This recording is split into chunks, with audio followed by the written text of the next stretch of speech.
Енді құрметті бұқаралық ақпарат құралдарының өкілдері, Қазақстан халқына қоғамдық қоры өздеріңіз білетіндей 2022 жылы президенттің тапсырмасымен құрылған болатын. Осы 3,5 жыл ішінде біз бірінші рет осындай баспасөз турын Қазақстан бойынша өткізіп жатырмыз. Жетісу өңірі ол 5-ші өңір келіп отырған.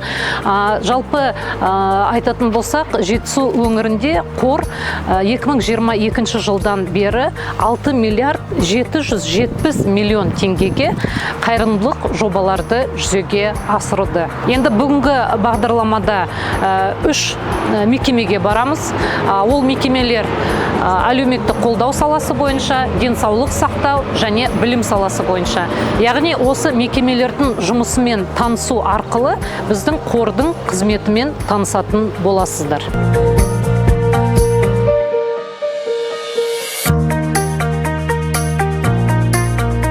Қош келдіңіздер біздің орталыққа. Енді жаңа атап айткендей, біздің орталық ресми түрде 31 мамырда 2023 жылы ашылды. Орталық халықты әлеуметтік қорғау саласында әлеуметтік қызмет көрсету стандартына сәйкес жартылай стационарлық жағдайда қызметтер көрсетеді. Осы 2 жылдық жұмыс барысында біз көрдік қаншалықты осы біздің балалар, осы ерекше балалардың қажеттіліктеріне қарай осындай заманауи құрал жабдықтармен қамталған орталықтың біздің қалада ашылғаны өте маңызы зор. Әлеуметтік еңбек қызметі бар. Соның ішінде қыз шеберханасында балалар жұмыс жасайды. Балалар осы жақта осындай төзімділікке, ұқыптылыққа үйренеді. Балаларды еңбекке баулаймыз. Балалардың жаңағы әр қажеттіліктерін ескере отырып, балаларға жеке-жеке дамыту бағдарламасы құрылып, әр баланың деңгейіне қарап осындай жұмыс жасайды. Бастапқыда балалар келген кезде бірінші осы столда үйретеміз. Балалар бірінші жаңағы сақ моторикасын дамытып, отыруды үйренген кезде осындай жаңағы қышпен балалар жұмыс жасайды. У нас центр, видите, уклон делает на именно детей младшего возраста, потому что это наиболее эффективно, когда дети приходят в маленьком возрасте. Это наши самые малыши. Здесь у нас проводятся групповые занятия, воспитатели занимаются. Это самое важное, потому что мы детей учим коммуницировать, играть, вместе играть, именно делиться с игрушками. Это очень важно для наших деток, потому что в первую очередь наша цель – это коммуникация. Это ознакомление с окружающим миром, потому что здесь именно разные тематики от Египта, Африка, то есть Антарктида. Здесь ознакомление на данный момент с подводным миром. Наши дети любят рыбок, потому что вы знаете, что наши дети, когда приходят, они не смотрят на глаза, они не коммуницируют, да? Они в своем мире живут. И вот с помощью этой комнаты многие дети начали уже обращать внимание, уже идти на сотрудничество, то есть это им интересно. В последнее время наши дети начали уже участвовать в городских конкурсах, именно начали дети петь. И еще учитель музыки, культорганизатор здесь организует у нас праздники. В первый год, конечно, у нас утренники не получались уже проводить с детьми, а сейчас дети активно уже участвуют в утренниках, уже раскрывают уже свои таланты.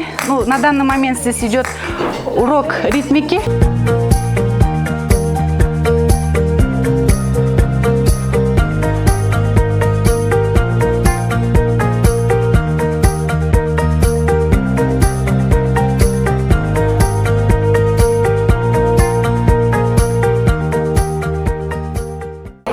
Наши дети, когда приходят в центр, они же не смотрят на глаза, не обращают внимания.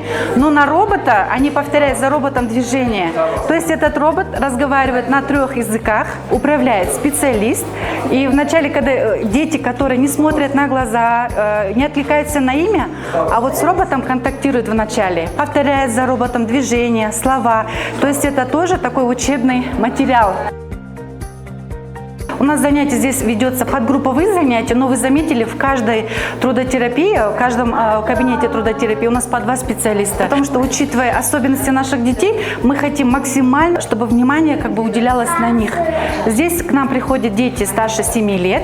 Мы прививаем, конечно, трудовые навыки. Они уже учатся делать эти подделки, потому что, конечно, для этих аппаратов немножко еще далековато, но мы к этому стремимся, к этому идем, что в будущем они получили какое-то, знаете, ремесло.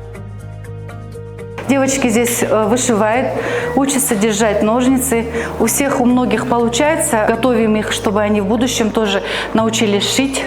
У нас тоже есть 2 специалиста. Здесь такой индивидуальный у нас подход, чтобы каждый ребенок не остался без внимания. А мальчики учатся пришивать пуговицу и держать ножницы. Здесь кабинет лечебной физкультуры. Мы знаем движение для наших детей. Это очень важно. И в полностью оборудованном кабинете наши дети получают услуги.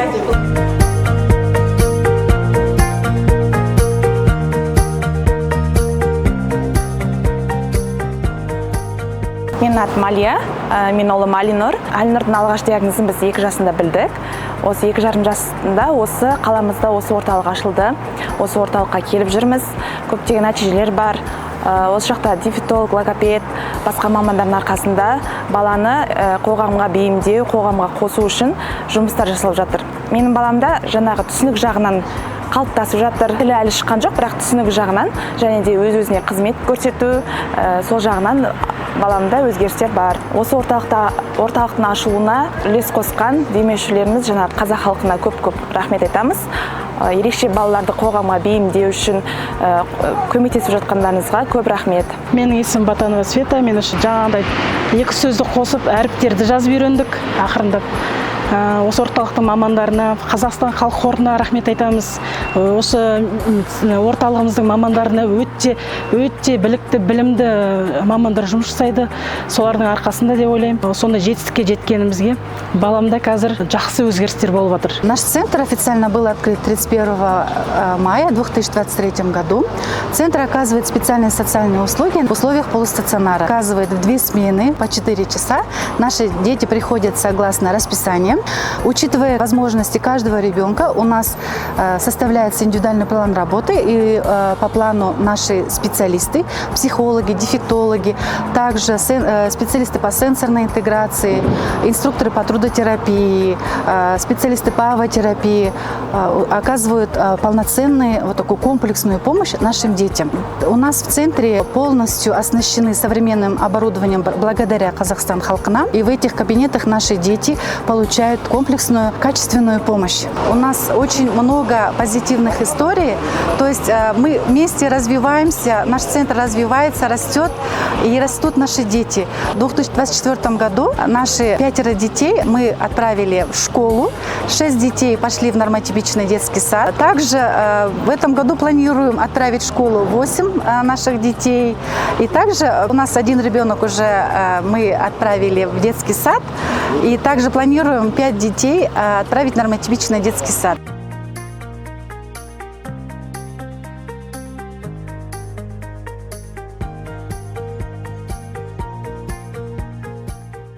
Біздің 16 орталығы 2025 жылы 16 қаңтарда ашылған. Қазақстан халық қорымен және облыстық әкімдіктің қолдауымен бірге 185 миллионға ремонттап, осы зданияны құрал жабдықтар алып беріп, осы мүгедек балаларға, ерекше балаларға осындай ғимарат салып берді. Мы сейчас находимся как раз в одном из объектов системы здравоохранения. У нас есть благотворительный проект «Аудандық оңалту орталықтары». В рамках этого проекта планируется открытие по стране 18 реабилитационных центров, именно в районах, не в областных центрах, а в районах. На сегодняшний день уже 5 открыты и функционируют, в том числе в городе Саркан на базе центральной районной больницы. Акиматы областей подготовили помещения, ремонт помещений, подбор и ремонт помещений. Общественный фонд «Казахстан халкына» полностью оснастил всю материально-техническую базу. Общая сумма вложенных средств 185 миллионов тенге. Также в этом проекте предусмотрено обучение сотрудников. Обучение сотрудников осуществлялось при поддержке фонда Нурсултан Назарбаев. Категория благополучателей – это дети в возрасте от 1,5 до 18 лет, имеющие инвалидность. Вот то оборудование, которое мы закупили и установили здесь, оно позволяет оказывать комплексную реабилитацию детям в шаговой доступности. Бұл бізде сенсорлы бөлме, мұнда арнайы оқытылған маман психолог жұмыс жасайды. Мұнда негізі ерекшелік осы бөлменікі баланың көбінесе аутизм бала және де тағы да басқа жүйке жүйесінің ауруларына байланысты балаларда өзгешеліктер. Реабилитолог, детский невролог, психолог, дефектолог, логопед, эрготерапевт, ЛФК, инструкторы, 2 человека обучены тоже в городе Астане. Бізде мында кіші ЛФК залы, біз мында көбінесе 0 жастан 3 жасқа дейінгі балалармен жұмыс жасаймыз, немесе жүре алмаған, еңбектей алмаған балалармен жұмыс жасаймыз. Сонымен қатар бізде мында кинезотерапия столы бар, бұл қазіргі заманда боботерапиясы арқылы ЛФК мен жұмыс жасау арқылы арналған. ЛФК 2 бөлмесі. Мұнда бізде көбінесе біз жүре алатын балалармен жұмыс жасаймыз, ЛФК инструктор жұмыс жасаймыз. Мұнда біз яғни балаларды кеңістікте, даладағы ортаға сай, баспалдақпен шығу, қандай да бір бөгеттерден аттап өту деген сияқты жұмыстармен жасаймыз. Терапия бөлмесі мұнда яғни бізде тірек қимыл жүйесінің аппаратының қалпына келтіруіне байланысты. Сонымен қатар аттарыңызда тұрған бізде ипотерапия және жылқының қозғалысын сипаттайтын бұл аппарат яғни координация және де тепе-теңдікті сақтауға арналған аппарат болып табылады. Эрготерапия кабинеті және де біз мұнда кішігірім комнатамыз аз болғандықтан біз қосып қойдық. Мұнда яғни біз көбінесе мелкомоторика ұсақ қол буындармен жұмыс жасағанға қолданамыз. Сонымен қатар біз интеллектуалды телевизорымыз бар, дефектолог, логопед немесе психолог жұмыс жасайды. Физкабинет бөлмесі мұнда бізде яғни заманға сай нелермен қамтамасыз етілген. Бізде ең жақсы мықты аппараттан бізде интеллект. Бұның қызметі өте жақсы. Бір аппараттың өзінде 3 қызмет атқарады: электрофорез, ультрадыбыстық деген сияқты. Және де бұның ең жақсы бір қолданатын айтып кететіндей, мына жақта 2 пациент жатса, бір мезетте 2 пациентті толықтай қабылдай аламыз. Балам кішкене өзгерістер болды. Кішкене жақсардық, тынышталды. Бұрын жүгіріп, қатты, ары-бері жүгіріп жүретін. Қазір кішкене өшіре келгеннен кейін кішкене жақсы болып қалдық. Қуаныштымыз осындай центр болғанына мына жерде. Мында массаждалдық, барлығынан өттік. Мамандар өте керемет, жақсы қарсы алып, жақсы үйретіп, жақсы қарап жатыр. Бізде толықтай 12 палата бар, және де оның ішінде 17 төсегіміз бар. Яғни біздегі осы төсектеріміздің әрқайсысы бальная терапия волна, яғни бұл бізде сухая ванна деп айтамыз көбінесе. Тірек қимыл жүйесі, бұлшықетті босаңсыту, және де адам аутизм кезінде, сенсорлық бұзылыстар кезінде өз-өзінің денесін сезу бұзылыстары көп болады, сондықтан бұл өте жақсы.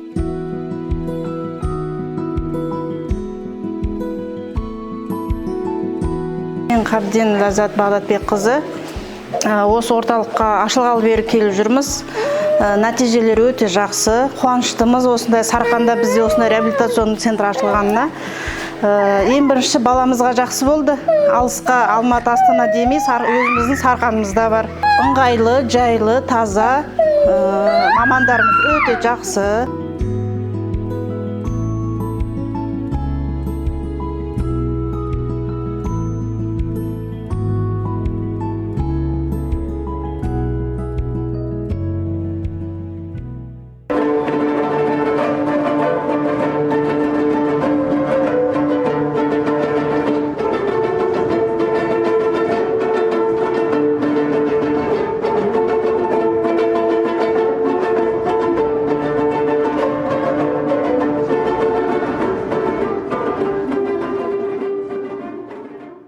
Қазақстан халқына қорынан біздің мектепке 250 миллион теңге бөлінді.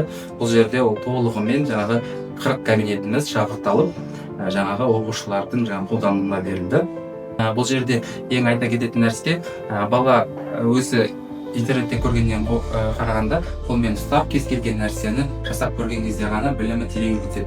Соған байланысты ол жаңағы қорда бөлінген жаңағы нәрселер, заттардың барлығы біздің оқушыларға пайдасын тигізіп жатыр. Жалпы сомасы 2 миллиард 951 миллион теңге. Ең көп қаржы жұмсалған осы білім саласына. Соның ішінде біздің ірі қайырымдылық жобамыз, ол республика бойынша жүзеге асырылып жатқан жоба, ауылдық жерлердегі тірек мектептердің әлеуетін дамыту деген жоба. Қазіргі таңда республика бойынша 186 тірек мектеп құрылған, яғни Қазақстанның әрбір ауданы моноқалаларын қамтыған. Қазақстан халқына қоры осы тірек мектептерді жабдықтауға 46 миллиард теңге бөлген. Соның ішінде Жетісу облысы бойынша 9 тірек мектебі бар. 2 миллиард 200 миллион теңге қаржы бөлінген. Яғни заманауи талаптарға сай құрал жабдықтар, зертханалар, пәндік кабинеттер сатып алынды. Сонымен қатар қосымша білім беруге арналған кабинеттер, арт-студия, STEM лаборатория, физика, химия, биологияның лабораториялары, телестудия, шахматы, үйірмелер ашуға арналған құралдар. Мысалы, міне шағын оркестрді көріп отырмыз. Осы музыкалық аспаптарды, яғни домбыраны біздің қор сатып алып берген. 2023 жылға дейін бізде роботтар болды, бірақ аз болған әсерінен әр байқауда тек бір номинацияға ғана қатыса алатын болғанбыз. Ал 2023 жылдан кейін бізге Spike, Lego Electric, Arduino, Lex секілді роботтар алып келгеннің арқасында біз байқауларда бірнеше номинацияларға қатысқан болатынбыз. Осы оқу жылында қатысқан байқауларымызды атап өтсек, Жетісу турболар асық атудан бірінші орын, арқан тартыстан бірінші орын, робот-экран тауымыз, халықаралық жарылғысы, қазір робот-текс секілді жарыстарға қатысқан болатынбыз. Бізде телестудияда қазіргі таңда камералар, хромакейлер және неше түрлі лампалар орнатылды. Қазіргі уақытта осы орнатылған заттармен бізге алдағы уақытта неше түрлі заттар жоспарлануда. Подкасттар, репортаж, монтаждау және моделография жасалынып жатыр, және бұл біздің алдағы уақытта өзіміздің шығармашылық қабілетімізді дамытуға өз септігін тигізіп жатыр дей аламыз. Және де мен өте қуаныштымын осындай қормен қолдау алғанымызға. Өйткені бұл біздің балаларға үлкен септігін тигізіп жатыр, және де осындай мектебіміздің көркеюіне өз пайдасын тигізіп жатыр.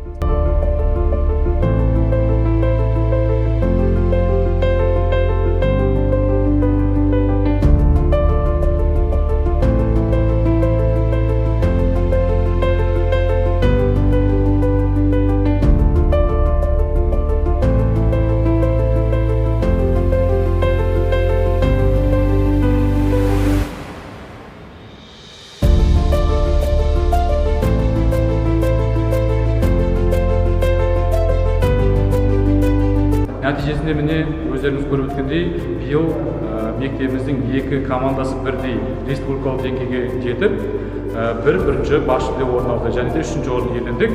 Бұл әрине осы ұлттық қордың арқасы деп түсінемін. Осыған дейінгі жеткен жетістіктеріміз көп болған, бірақ біз облыс, аудан көлемінде орын алып жүрдік. Міне осы оқушының арқасында біз республикада деңгейде өнер көрсетіп болып жатыр. Күн мен Абай атындағы мектеп гимназиясының бітіруші түлегімін, есімім Қылышбаева Алина, және де біздің мектебіміз жайлы айта кетсем деп едім. Біздің мектебіміз жалпы оқушыларды жеке тұлға ретінде қалыптастыру, заман талабына сай білім беру, және де уақытты тәрбие беру жөніндегі алғашқы қатардағы мектептердің бірі болып саналады. Және де осылардың бірде-бір себепкері болып отырған Қазақстан халқына қоры болып табылады. Себебі біздің бұрынғы мектебімізді айта кетсек, біздің бұрынғы мектебіміз қандай еді? Біздің бұрынғы мектебіміздің кішкене мүмкіндіктері шектеулі, сонымен қатар қарапайым құралдармен пәндеріміздің сабақтарын оқитын едік. Ал қазіргі таңда біздің жағдайымыз мүлде өзгерді. Яғни ең алдымен біздің әр сыныпқа кіріп қарасаңыздар, біздің әр сыныбымызда ең алдымен интерактивті тақталарды көресіздер, компьютерлер, барлық сабақ оқуға қажетті құралдардың барлығын байқай аласыздар. Бұлардың барлығы біздің білімді тек қана теориялық тұрғыда емес, сонымен қатар практикалық, зертханалық тұрғыдан толыққанды оқуды меңгеруге өзінің мүмкіндігін беріп отыр. Және де сонымен қатар біздің мектебіміз біздің қызығушылықтарымызды толыққанды ескереді. Ең алдымен мобилография саласына айта кетсем, мобилография саласы біздің мектебімізде өте жақсы дамып келе жатыр. Бұл өздеріңіз білетіндей өте қызу үстіндегі сала, және де соған сай біздің мектебімізде телестудия да бар. Ал екіншіден, оқушыларды шығармашылық тұрғыда дамыту саласында біздің мектебімізде хореография залдары және де тағы да басқа да залдарымыз бар болып табылады. Ал үшіншіден, тағы да қазіргі таңдағы өте өзекті салалардың бірі бұл робототехника. Өздеріңіз білетіндей, біздің мектебіміздің оқушылары робототехника саласын өте жоғары көрсеткіштер көрсетіп жатыр. Бұлардың барлығының біздегі көрсеткіші менің ойымша сіздердің арқаларыңызда деп ойлаймын. Және де бұлардың барлығы да бізге шабыт қана беріп қана қоймай, болашаққа деген біздің нық сеніммен қарауымызға жол ашып отыр. Осының біздің мүмкіндіктеріміздің нәтижесі ол біздің оқушыларымыздың тек қана аудандық көлемде ғана емес, сонымен қатар облыстық, республикалық, тіпті халықаралық деңгейде өздерінің басын асып, өздерінің жетістіктерімен біздің мектебімізді қуантуында деп түсінеміз. Сіздердің арқаларыңызда біздің Абай атындағы мектеп-гимназиямыз тек қана білім ордасы ғана емес, сонымен қатар жаңа идеялар мен арман мақсаттарды жүзеге асыратын шығармашылық орта болып отыр.